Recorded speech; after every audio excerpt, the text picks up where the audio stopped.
गोजोन फुंबिलिनि बयनिसिमबो आर'नाइ रादाबनि जानानै गाहाम हामलायनायखौ जासिहरनाय थाबाय।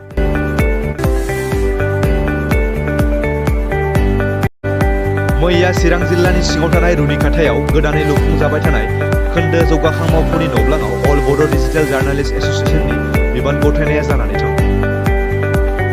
थांनाय 3 डिसेम्बर 2022 इंराजि अक्ट'आव तामुलपुर जिल्लानि गड़ेश्वराव थानाय बिष्णु राभा भवनाव अल बड' डिजिटेल जार्नालिस्ट एस'सिएशनखौ सेथि खेबनि थाखाय बोसोरसालिया जथुमा खुंफुंनायजों लोगोसे गोजाम आफादखौ सिफायना मुस्रि हांगामा नार्जारिखौ गोदान आफादगिरि आरो राकेश रामसियारिखौ गाहाय नेहाथारि बिबान होनानै अल बड' डिजिटेल जार्नालिस्ट एस'सिएशननि आफादखौ दाफुंना लानाय जादों।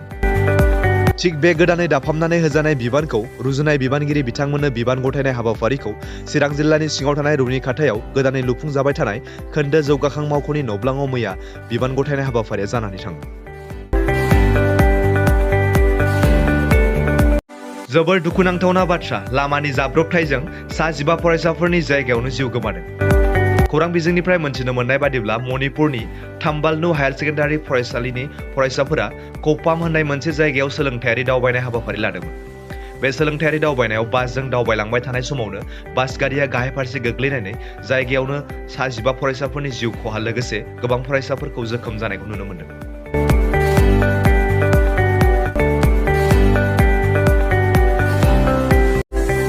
नेपाल हादोरा भारतनि 14टा कम्पानिनि मुलि बायनायखौ बन्द खालामदों। नेपाला गोबां बोसोरनिफ्रायनो भारतनिफ्राय मेडिसिन एबा मुलि बायबोगासिनो, नाथाय दा हरखाबै भारतनि 14टा कम्पानिनि मुलि बायनायखौ बन्द खालामदों। नेपालजों बेन खालामजानाय एबा बन्द खालामजानाय भारतनि मेडिसिन कम्पानिफ्रानो जाबाय दिव्या फार्मासि, आग्ल'मेट लिमिटेड, जी लेबरेटरिज, डेफोडिल फार्मासिउटिकेल बायदि बायदि।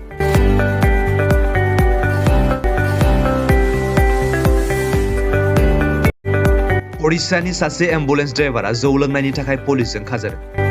हस्पिटाल फारसे थांबाय थानाय गंसे बेरामि एबा पेसेन्ट गोनां एम्बुलेन्स गारि ड्राइभारा जगदीशपुरनि तिरतल गामि खाथियाव एम्बुलेन्सखौ लामानि खाथियाव दोनथ'नानै जौ लोंबाय थानाय भिडिअ'आ ससियेल मिडियायाव गोसारदोंमोन। बेनि थिक उनावनो मणिपुर पुलिस बिफाना एम्बुलेन्स ड्राइभारखौ खादों।